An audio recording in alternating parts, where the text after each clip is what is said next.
富林飯店係香港唯一一間由屬於世界御廚楊冠一大師主理，係著名高級粵菜食府，同時喺2009至2017年間屢獲1、2星級美譽。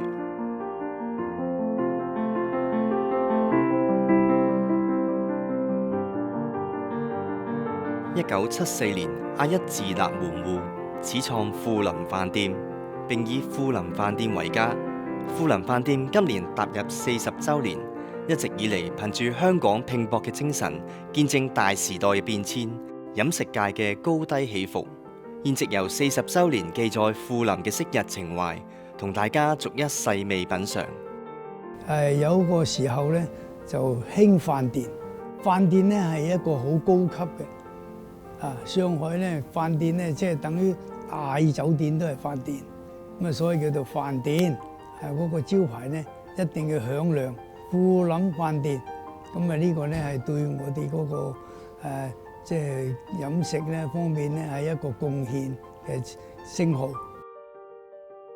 其實咧徒弟咧你跟住咧我做嘅話咧，咁先咧就有一個咧係了解清楚咧，你就知道點做啦。我教嘅就係一個咧係一個表面上嘅人。實在上咧，要你自己聰明，即係我教你嘅嘢咧，你都自己有一種吸收咗之後咧，要點樣？你可以轉變都得㗎，你可以我改個一個鮑魚咁樣做都得㗎。咁啊能夠咧，我哋將個腦筋咧發展到咧，法國嘅我用牛油嚟煎鮑魚俾佢食，切片總係煎咧，去到一笪地方我就要改革。冇改革就係冇進步。其實師傅就要求就好高嘅，佢成日都係講緊一句味美形潔，就我哋一定係盡量達到師傅嘅要求啦，梗係啦。所以我哋嘅團隊都好合作。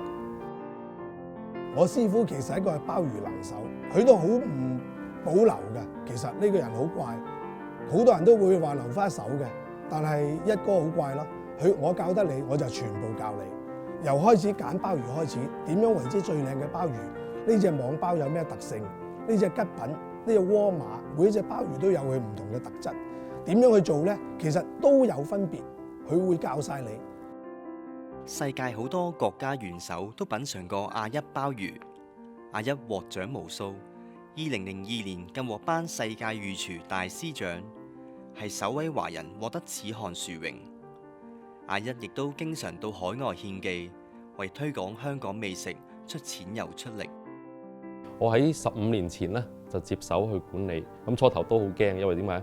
食物嘅嘢落肚噶嘛，係會影響人嘅健康噶嘛，咁所以我都好驚。咁但係咧，我哋有班團隊喺度咧，大家都好敬業樂業，亦都好有責任咧，去保持住啲食物嘅質素同埋食物嘅安全，所以做到呢家都好放心。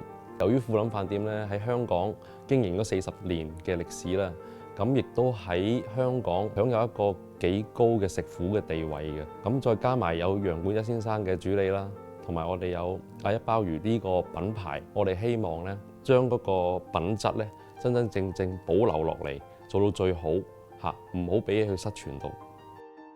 即係喺呢40年裏邊咧，我哋冇繼續去發展第二間餐廳喺香港咧。由於你發展一間新餐廳嘅話咧，亦都需要人力資源啦。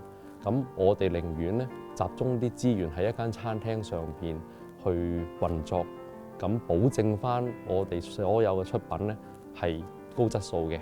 所以我哋就唔發展第二間。所以我哋有富林飯店只此一家呢個咁嘅 slogan 喺度。咁只此一家當然啦，就係話香港我哋得一間。咁個意思亦都話俾你聽，係我哋係保證質量，所以先至會係只此一家。咁另外一個 message 咧，只此一家其實都係楊冠一先生嘅家嚟嘅。我初入富林嗰時咧，即係樓面部嘅。我記憶所及咧，應該係79年至80年之間。而家相距都有37年嘅啦。我就89年咧，我就已經嚟呢度富林做啦。我1994年。我喺92年就加入呢個大家庭㗎啦。好多年啦，我94年入職嘅。86年開始喺度做㗎啦。跟住一哥做點心咁啊，學得幾開心咯。咁我一做咗10幾年。咁啊一路跟住一哥，一哥咧就覺得佢有一種佢個人嘅好獨特嘅精神喺度，叫做亞一精神啦，可以咁講啦。啊，富林能夠話咁成功咧，除咗一哥之外咧，即係咁多伙計啊，都跟隨咗咁多年，嗰班伙計都好忠實、好忠誠咁跟佢，聽佢講、聽佢教，咁啊變咗咧，即係造成咗富林一個比較鞏固嘅基礎。今後始終都係要多元化噶嘛，咁你都見啦，好似阿 CK 啊、積奇啊嗰啲啊，都係富林帶嚟嘅新元素，佢哋都係有新嘅思維。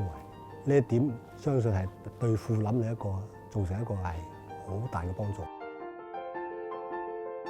隨住歲月流逝，富林飯店不經不覺已經陪伴住香港成長，已經有40多年。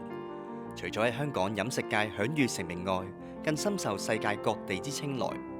喺未來嘅日子，佢仍然不斷革新，與時並進，陪伴住大家。